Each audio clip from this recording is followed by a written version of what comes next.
Welcome to Barca News. It is January 16th, 2024, and Barcelona just defeated Unionistas de Salamanca 1-3 in the round of 16 of Copa del Rey, which will, of course, make us qualify to the quarterfinals.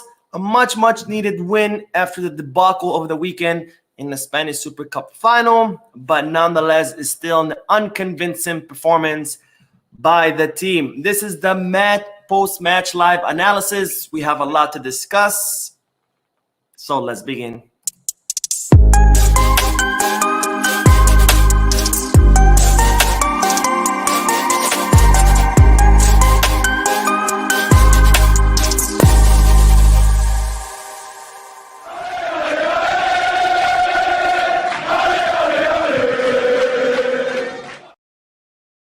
Hello everyone, welcome to the channel. My name is Mo and this is the post-match live analysis where we discuss the analysis of Barcelona matches as soon as they end, not to be confused with the Barca News live podcast, which are on every Mondays and Wednesdays, 7:30 p.m. Eastern Standard Time, where we discuss the Barcelona news.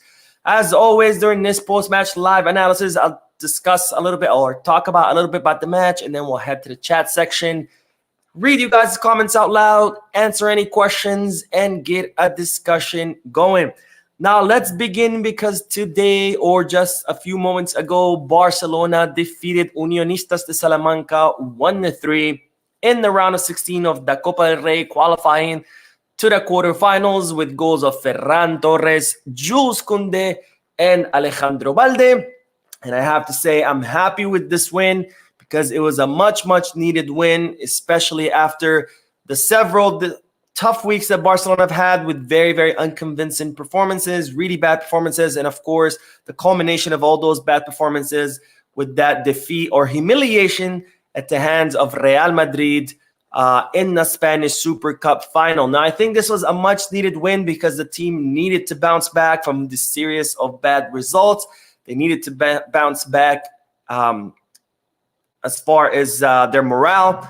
And I think this, or at least I hope that this win will help the team, again, recover some of their confidence, to bounce back again more with their morale. And hopefully we can start seeing a change in the team's attitude and in the team's performance in the upcoming match. Because after all, we have a very decisive the calendar month coming up. We have, of course, the quarterfinals in the Copa del Rey. We have several difficult La Liga matches upcoming. And then, of course, we do have the Champions League clash against Napoli in February. Now, having said that, I still thought that this was an unconvincing win by the team. I still didn't see any improvement in the team's collective play. And that's a little bit troubling because we are talking about a third division team, which are Unionistas de Salamanca.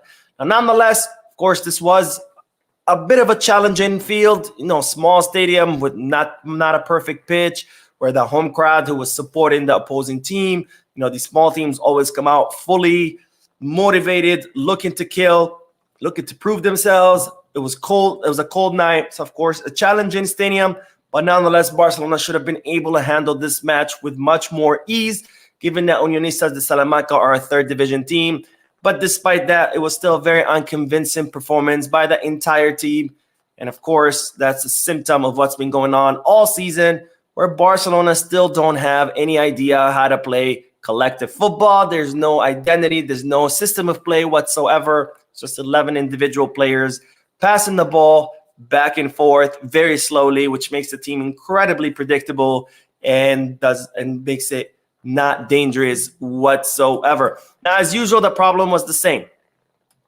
The players have no idea what to do when they're on the field. That's very clear in the way they play. When a player gets a ball, they stop, they look around. I don't know what to do. Who do I pass it to? Do I run? Oh, there's a guy that's open. Let me pass it to him. The other guy gets the ball. Let me look around. I don't know what to do. Let me step on the ball for a few seconds. And that makes Barcelona's play so incredibly slow, so incredibly predictable with the same exact plays. The midfielders always passing the ball to the wings. The wings, there's nothing they can do, so they pass it back. And makes the other team, all the opposing team has to do is just sit back there in the low block and just wait for Barcelona to commit a mistake in order to counter. That's exactly what Real Madrid did in the Spanish Super Cup final. That's exactly what many of the teams that have caused us problems have done in the past. Just sit back, watch Barcelona pass the ball back and forth slowly without creating any danger, waiting for the mistake, which inevitably will happen, and then exploit that mistake in a counterattack to score against Barcelona. Now, don't confuse the situation. The reason why I am happy that we won, but the reason that we did win was not the collective play. It was a series of individual plays. First of all, there was the first goal, Ferran Torres. Huge mistake by Unionistas de Salamanca. Clear mistake that only a third division team would commit. The way they were left the back exposed. Ferran gets the ball, makes a run. Great definition by the Shark. And then we have an individual play by Jules Kounde, an individual play by Alejandro Balde, who runs through all the defenders and scores. So don't confuse this result with somehow an improvement of the collective play. The collective play was exactly the same as previous matches. This was just a lucky break against a third division team with great individual performances that helped us win this match. Now, in fact, if you look at the goal of Kounde, that kind of supports what I've been saying, that Barcelona are incredibly predictable because all they do, again, the midfield gets the ball, they pass it to the wings, to Balde or whoever. Balde doesn't know what to do because he's by himself. He returns the ball. And that's exactly how Jules Kounde scores the goal. He gets the ball. Unionistas are expecting Barcelona to pass the ball to the wing, so the spaces open up in the interior. Kounde takes advantage of that, shoots the ball, and scores a goal because this team does never plays through the interior corridors. They always do the same thing. They open up the ball to the wings. The wings, there's nothing they can do. They pass it back, and that's a back and forth passing. And again, this is a symptom of what's been going on all the season because there is no system of play in place. These players do not know what to do when they have the ball because they don't have any system of play in place. Yes, they do the rondo practices during training where they're standing in the circle and they learn how to pass the ball back and forth really quickly. But possession for the sake of possession is useless. You got to have possession with a purpose. You got to have a possession with an intent to do something with the ball. And that's where mechanisms come into place. Mechanisms are a series of passes that allow you to get into the opposing team's box and create a chance, and Barcelona does not have that. And that's what Barcelona needs to be training. For example, let's come up with a play. I don't know. Let's say Christensen gets the ball. Immediately, Alejandro Balde makes a run on the left.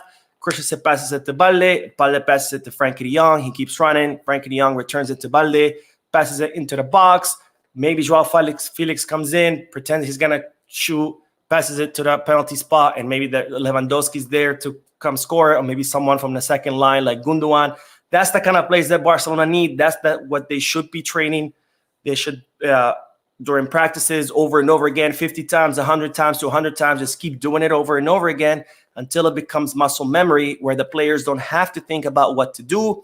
For example, as soon as Christensen gets the ball, Balde already knows, okay, I got to run so I can get the ball. Frankie de Jong gets in position to get the ball and return it to Balde, in a 1-2. Joao Felix starts making a run into the box to receive it and then make the pass into the penalty spot. Lewandowski starts to make the run so he can be ready to score. That's the kind of plays we need. That's the kind of plays that the team needs to be training over and over again until it becomes an instinct. I don't know if they do or not. It's not apparent that they do because, again, on the field, the players simply do not know what to do. That's why the ball movement is so slow. That's why the team is so predictable. And that's why this team is not dangerous whatsoever. I didn't see any improvements on the collective play. And again, 3 goals thanks to individual flashes of brilliance, if you want to call it that. So very happy with the win, much needed win. Hopefully the team can bounce back with this win, but it's still the same unconvincing Barcelona, who had they played against a stronger team, we could be talking about a different result. Anyway, let's start with the chat section and we'll answer some questions, get a discussion going, and then we'll continue talking about the ball. Mark says, Mo, enjoying Xavi ball. Yeah, I think I fell asleep during the first half. It was real quick, 5 minutes. I was watching. First half was horrendous, by the way. I'll talk about it in a little bit. And I fell asleep for like 3 or 4 minutes and then woke. I was like, oh, crap. I was like, I got to pay attention. I have a post-match live analysis to do. I can't sleep throughout the whole match. Otherwise, I'm just going to be sitting here like, what happened, guys? And Tim says, oh, can't wait again to criticize Xavi. It is hard to be Xavi. Whatever he does is not okay. Okay, my friend, Xavi didn't do anything. Please tell me, what did Xavi do exactly during this match that made us win? Because all 3 goals were individual goals. None of it was collective play. None of it was a result of some kind of brilliant play that Xavi drew up. So please explain to me what exactly Xavi did during this match that helped us win. And don't worry, I'll wait. Okay, let's see what else. Johnny says, we Barca fan forgot what a normal win feels like. Need to worry about losing, even play with the lower division teams. Yeah, honestly, starting this match, I mean, I was hoping Barcelona would win. Obviously, I wanted Barcelona to win. I thought, statistically speaking, they should win. It's a much, much inferior team. But I was still not 100% confident. If you would have asked me to bet money, I wouldn't have bet money because, yeah, I was worried that I'm like, if Barbastro, who are a 4th division team, caused us problems, what's going to happen with Unionistas? Which they did cause us problems the first half, by the way, not just by scoring that goal, which was a great, great finish by Unionistas player, but they did cause us problems. And that's, again, a symptom of what's going on, which is a team with no identity, with no system of play in place, 11 players who don't know what to do. But I'm the evil one. I'm the hater. I'm the negative one. I'm the guy who doesn't analyze anything. This is what people have been saying, right? I'm the crazy one, right? Because it's not the team that's not playing good. It's not Xavi. Everything's fine. The loss against Real Madrid was fine. The fact that we're 4th in La Liga is fine. The fact that we played in the Europa for 2 seasons in a row, all that is fine, guys. I'm the crazy one. I'm the one who just, loves to hate Xavi because it's my favorite hobby, right? Anyways, let's see. Grandmaster Yuda says Romeu was our best midfielder today. I do agree with that. I'll talk about him a little bit more. One more, and then we'll continue talking.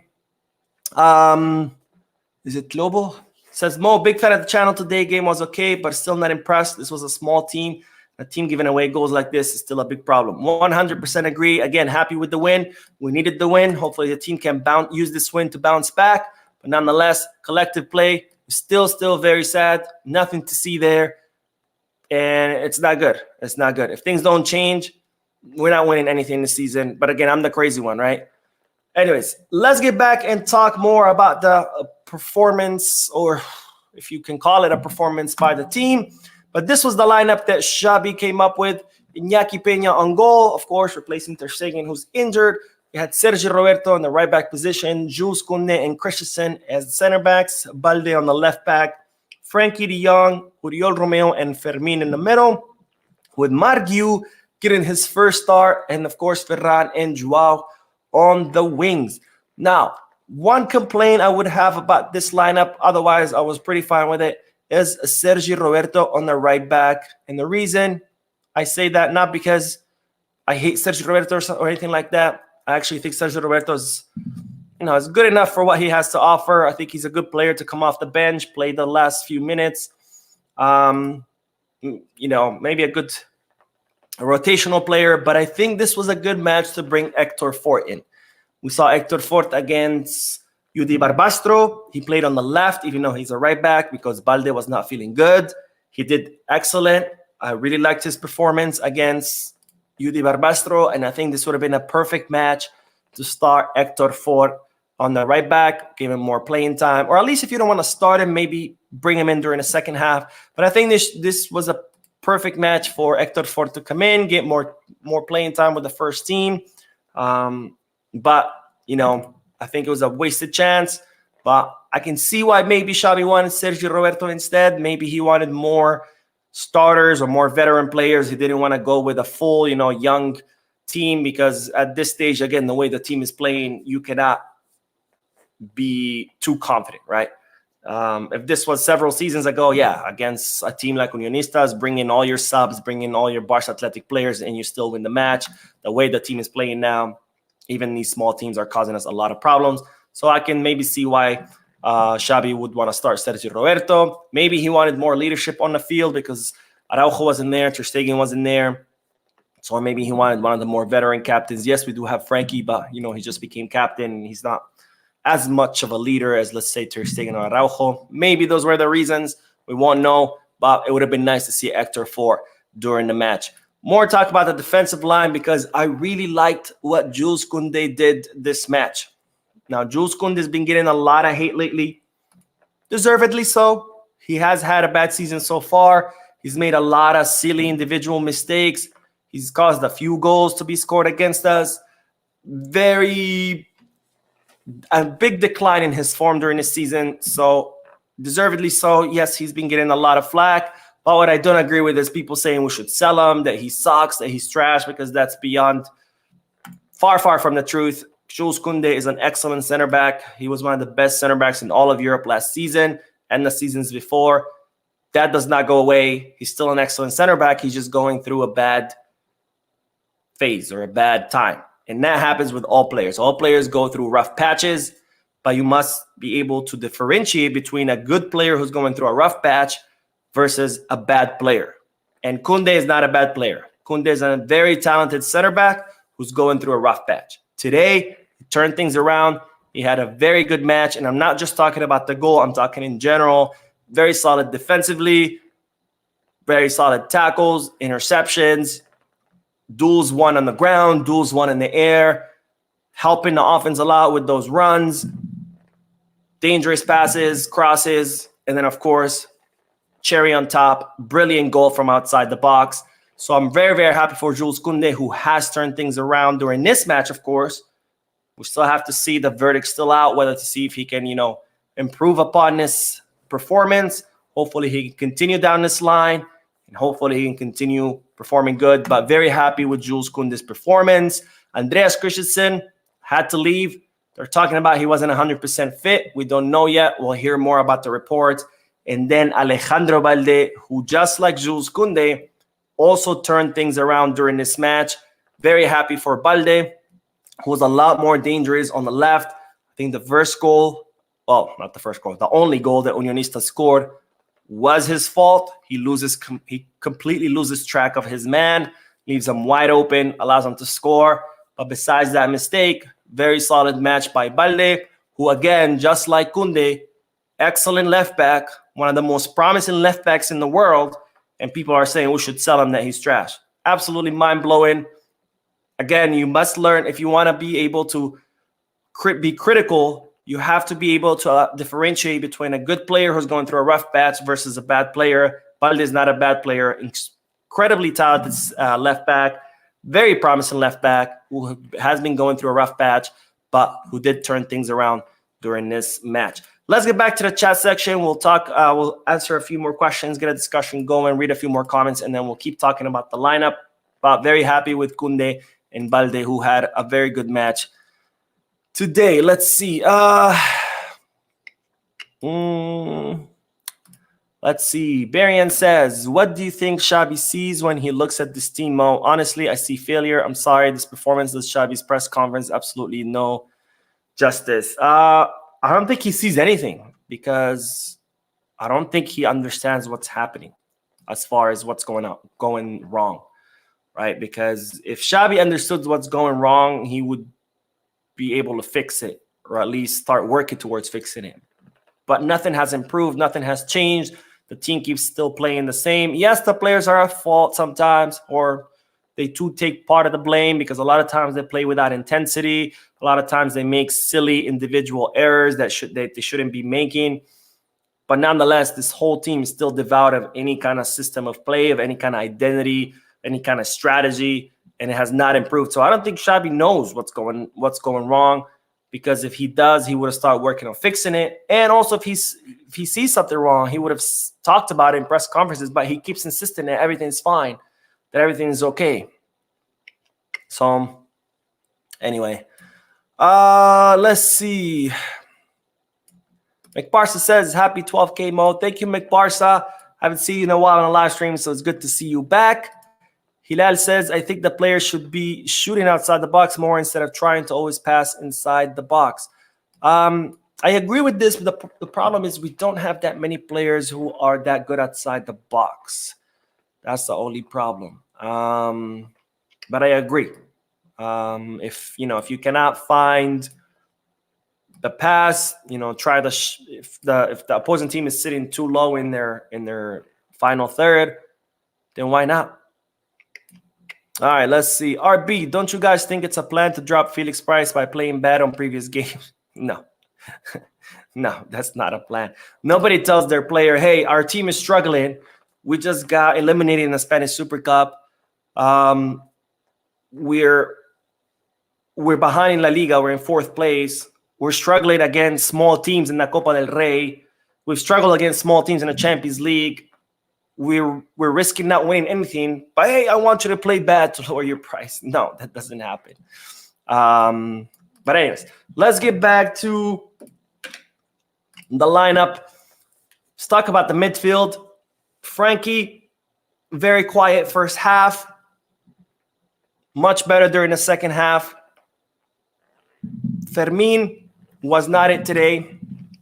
Was earning a lot with his passes. Was earning a lot with his dribbling. Was not at the right, not the best positioning either. He had a bad match. But, you know, Fermin, still young, still learning. He's had several incredible matches. One bad match does not cancel out his good work from before. This was not his match. It's understandable. Things happen. Oriol Romeu. Very happy with Oriol Romeu's performance during this match. Much, much better than previous matches. Still not at the level that he was at the beginning of the season, but much, much better, because a lot of people forgot when the season first began, Oriol Romeu was absolutely superb with Frankie de Jong. The two of them made an incredible double pivot couple where Oriol would stay back to hold the midfield, allowing Frankie to make those runs to the box. Really good runs by Frankie because he didn't have to worry about leaving the back exposed because Oriol was there to cover his back. Oriol had an incredible beginning of the season, and then his form began to decline more and more and more and more. This match, not as good as when he started the season, but definitely an improvement from previous matches. He had a lot of air duels won, a lot of ground duels won, few successful tackles. He had really good forward passes, solid decision-making, really good match by Oriol Romeu. Again, not as good as he was at the beginning of the season, but definitely an improvement from what we've seen as of late. And then when it comes to the offensive line, we had Ferran. Ferran is Ferran. He will always play his heart out. He will always give it his all. He will make, he will be running all over the field, attacking, coming back to defend. He scored the goal. But, Ferran is Ferran. Cannot expect much of him, unfortunately. He's not a Barca level player. But nonetheless, you guarantee that he's a player that he will always give you what he got. Sort of like Rafinha, who always works really hard, but still not Barca level. So there's not much we can ask of him. He scored a goal. He did his best, of course, but still not a Barca level player. Margiu getting his start. Very happy for the youngster. And all I have to say about Margiu is I really, really hope that Vitor Roque becomes a superstar. And I'll say this because Margiu, the way when I watch him play, he is a very, very electric center forward. He is very fast for his size because he's incredibly tall, very physical, very strong, but yet very, very fast. Great finisher and a great instinct for goal. He reminds me a lot of Haaland, big, tall, big, strong, physical center forward who's still fast. And that's Margiu to me. Of course, he's still 17 years old. He's an under-19 youth team, so he still has a lot to learn. He still has a lot more development to do. But I really hope that Vitor Roque is worth the 60 million euros that Barcelona will end up paying for him. It's 30-something fixed. It's another 30 variables. Of course, if he meets the variables, it's a good thing. That means he actually performed. So I'm really, really hoping that Vitor Roque becomes a superstar, because if not, we just wasted all that money when we had Margiu the whole time in the academy. Now, don't misinterpret what I said, because people love to misinterpret what I say. I'm not saying Vitor Roque is not good, or I'm not saying we shouldn't have signed Vitor Roque. I'm happy Vitor Roque has arrived. I think he's going to do great things in Barcelona. I'm just saying I really, really hope he lives up to our expectations, because if not, we just wasted 60 million euros. Because when I watch Margiu, this guy has something, and it's very, very exciting to watch. It's very very excited to see what Margu will turn into in the future. And then the last player we have to talk about, Joao Felix, who, guys, if you still think we should sign Joao Felix, I don't know what to tell you. But at this point, I'm willing to pay out of my own pocket for a ticket, one-way ticket for Joao Felix to go back to Madrid. Because we're finally starting to see, or not finally, but we now can confirm what Atletico Madrid have been saying for so long, which is that Joao Felix, incredibly talented player, very gifted, very skilled, but he's just lazy. He just is. I mean, he plays whenever he wants to play. If he's not feeling like it, he doesn't. He tries to dribble. If he loses the ball, he's like, oh, well, lost it. Who cares? And it sucks because I was very, very excited when we signed Joao Felix on loan. Because, again, I still think he's one of the most talented players in Europe. You know, I decided to ignore everything bad we had heard about him by saying, oh, you know, Atletico Madrid's system doesn't fit him, which it doesn't. Oh, he wasn't at Chelsea long enough, which he wasn't. But now I'm seeing firsthand what everyone else said when Felix was at Chelsea, what everyone else said when Felix was at Atletico Madrid, and that this is a player who only plays whenever it suits him, does not work hard, very lazy. It's sad because it's a wasted talent. And like Sonny says in what's that movie? He says nothing sadder in the world than wasted talent. And that's what Joao Felix is. And I'm sorry, but if Barcelona really seriously thinking paying 40, 50, 60 million euros for him, then something's wrong with our sporting director. All right, let's see. Klaus, my man Klaus, who's always watching all the live streams and all the sorry, I just clicked something by mistake. Who's always watching all the videos and live streams, says, I'm not hopeful of winning anything this season. I'm not either, Klaus. At this point, I'm just hoping for the team to win, whatever they can win, however they can win it.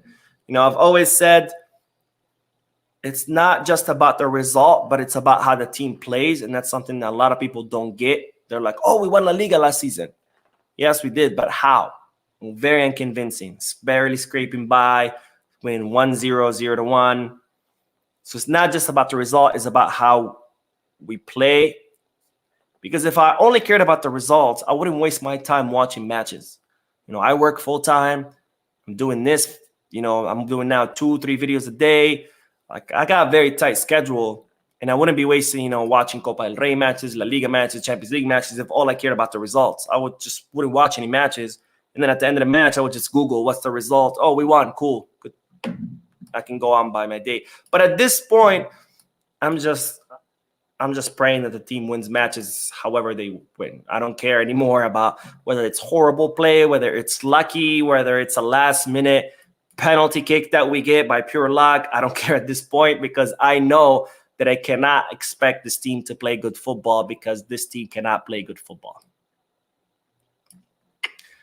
But anyways, let's see. What else? Jamie says, not going to lie, we are not going to win any trophy this season. Yeah. I'm not holding my breath, my friend. Okay. Aritra says, what is your thoughts on Xavi playing Roque as a winger? I see this a lot, and I've been seeing people complain about this on Twitter.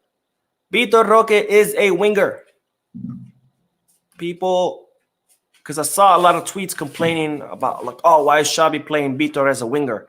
He's scared of Lewandowski. Or why is Xavi playing Vitor as a winger? How is he supposed to develop as a center forward? Vitor Roque is a winger and a center forward, guys. So, nothing. It's like asking, what do you think about Xavi playing Rafinha as a winger? Or Xavi playing Araujo as a center back? It's his position. Anyways, like I said before, I'm all for criticizing Xavi or the team, but let's criticize them, you know, back in based on, you know, right things. Anyways, Damilola says, Mo, you're a legend, bro. Bro still tried to bring Rafinha into the analysis, even though the guy is injured. Yes, and I will keep bringing him into the analysis because if it's relevant, it's relevant. And the way I brought him into the analysis is that, I said him and Ferran need to go. Anything wrong with that? I don't see anything wrong with that. All right, anyways, let's see. Klaus says he can go back to Madrid. I agree with you 100%. Let's see. Kanan says, we scrum back another lucky win. To be honest, this manager is useless. If we don't sack him, things will get worse. I agree that Xavi's not it as far as a coach, but I'm not in favor of changing coaches midway through the season. I've talked about this a lot of times in the past. You have a lot better options at the end of the season as far as available coaches that you can hire. When you do it halfway through the season, there's only very limited pool of coaches you can hire. And if we're just going to fire Xavi just to bring someone else who's just going to, who's not really our ideal coach or the coach that we want, just anyone, just because we need a coach, just so we can prolong our misery, I'd rather just, be miserable until the end of the season and then bring a coach that we actually know is going to succeed and not just anybody who's available, because there aren't many available people halfway through the season. Tim says, Vitor Roque is not a winger. Yes, he is. If you haven't watched him play in Brazil, I recommend you do. He has played a lot as a winger. Okay, all right. That is all, ladies and gentlemen. Thank you for watching, for your likes, for your comments. I still have to do the news video. I will be posting it later tonight. So I will see you in the video. And as always, these cars.